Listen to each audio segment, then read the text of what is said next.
अपराध छोटा हो या बड़ा, अपराध अपराध ही होता है। लॉ एंड ऑर्डर को बाधित करने वाले को, प्रत्येक व्यक्ति को कानूनी सजा दिलाना ही सरकार का नीति रहा है। लेकिन जनपद महाराजगंज के थाना घुगली के अंतर्गत अपराधियों को इस तरह से छोड़ देना लॉ एंड ऑर्डर को बाधित करना है, क्योंकि जहां लॉ एंड ऑर्डर पुलिस के द्वारा पालन कराया जाता है और उन्हीं को लॉ एंड ऑर्डर का नियमों को उल्लंघन करने के लिए घुगली पुलिस दिन रात आमादा रहती है। आइए एक ऐसी घटना से आप लोगों को अवगत कराता हूं। दिनांक 15/9/2024 की घटना है और पुलिस के द्वारा क्या प्रतिक्रिया होती चली जा रही है।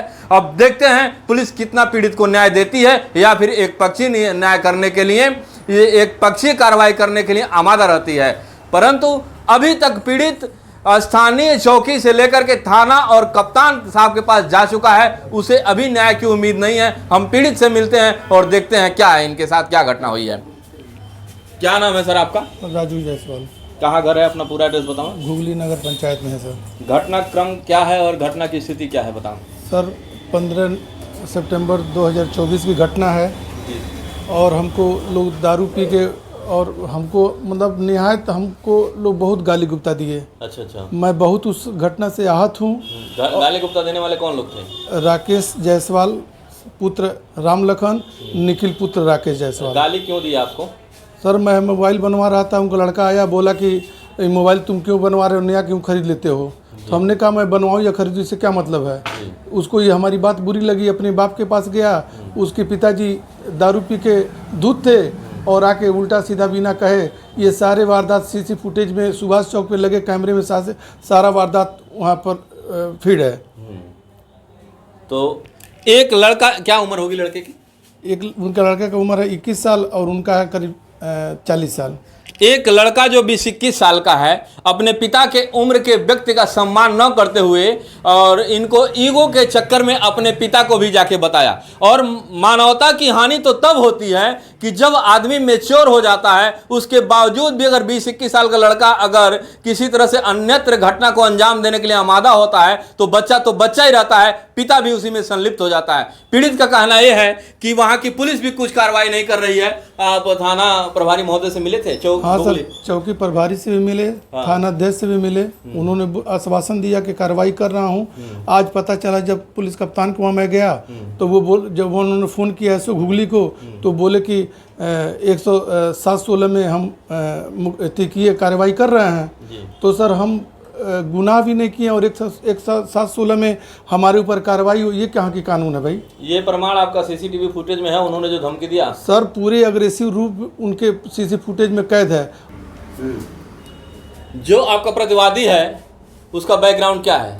सर अभी 15 साल पहले अर्जुन हत्याकांड हुआ था, उसमें वो जेल जा चुका था। पुलिस उठाई और वो सारा प्रत्यादोषण मेरे ऊपर लगाया कि तुम्ही ने मुझे फंसाया हो। तो सर ये बताइए कि इसमें हमारी क्या गलती है। पुलिस भाई जिसको डाउट रहता है, शक रहता है, पुलिस उनको उठाती है, इसमें हमसे क्या लेना देना है। उसी को लेके आज तक मैं 15 साल है, उससे हमारी कोई बातचीत नहीं है। फिर भी वो मौका ढूंढता रहता कि इनको कब मैं इनके साथ कुछ अन्याय करूं। हाँ मैं परेशान हूं कि इससे मैं बहुत आहत हूं सर। थाना प्रभारी महोदय से मिले थे, थाना प्रभारी महोदय क्या कह रहा है? वो सर कह रहे हैं कि हम कार्रवाई कर रहे हैं। आज पता चला जब मैं पुलिस कप्तान को वहाँ गया कि 107-16 का वो कार्रवाई कर रहे हैं। बताइए सर, जब सीसी फुटेज उनको मिला तो सीसी फुटेज के हिसाब से उनको कार्रवाई करना चाहिए। 107-16 करने का कोई औचित्य ही नहीं है। भारतीय साक्ष्य अधिनियम के तहत जो भी सरकार ने प्राविधान नियुक्त किया है और लागू किया है, उसका भी पालन न करने के लिए पुलिस दिन रात इस पे आमादा रहती है। एक घटना आपको बता दूं कि पुलिस विभाग में इसी तरह से लोग अगर कार्रवाई करते रहे तो न्याय कहां मिलेगा। एक बहुत ही भ्रष्टाचार, बड़े भ्रष्टाचार की स्थिति को प्रदेश के अंदर ऐसा रखा गया है जहां हर दूसरे तीसरे दिन दंगे होते थे, आज न दंगाइयों का पता है और न दंगों का कहीं पता है। जब दंगाई गायब और दंगे भी गायब तो आम नागरिक तो सुरक्षित है, लेकिन दंगाइयों के आका परेशान है। उनकी परेशानी उनको शुरू हो गई है।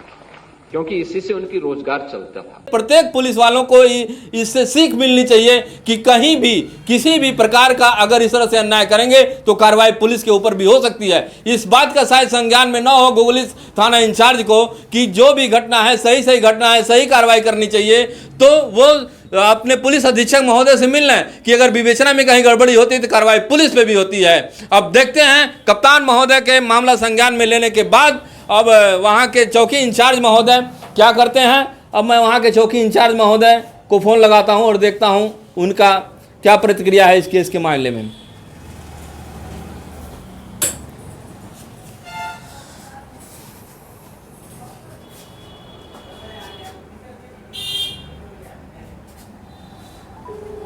अभी घंटी जा रही है चौकी इंचार्ज घुगली को, देखते हैं मामला क्या संज्ञान में है उनके।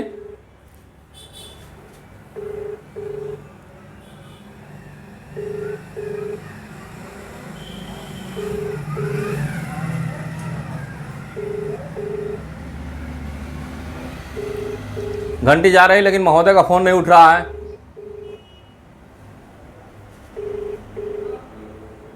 आप जिस व्यक्ति को कॉल कर रही हैं, वह उत्तर नहीं दे रही है। कृपया कुछ समय पश्चात प्रयास करें। एक बार और ट्राई करते हैं, हो सकता है कहीं व्यस्त हो महोदय।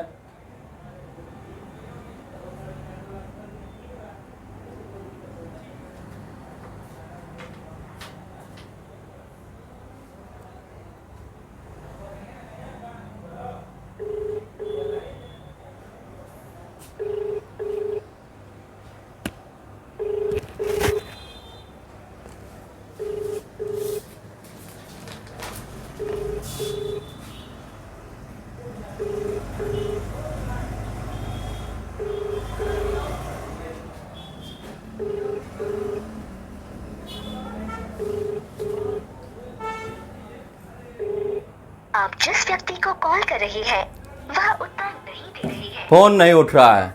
अगर इस तरह से चौकी इंचार्ज महोदय को कोई सूचना भी दे और इस तरह से फोन नहीं उठेगा तो कार्रवाई कौन करेगा? यह भी एक सोचने का विषय है कि अगर किसी भी इंचार्ज का फोन लगाया जाए, पुलिस इसीलिए होती है, उनके नंबर इसीलिए पब्लिक किए जाते हैं कि कहीं भी कोई भी घटना हो तो कहीं से कोई भी सूचना दे सके, लेकिन महोदय का समय पर फोन नहीं उठेगा तो सूचना कोई किसको देगा? अब देखते हैं इस मामले में क्या कार्रवाई होती है। भारत रक्षक न्यूज, मैं आर के शर्मा,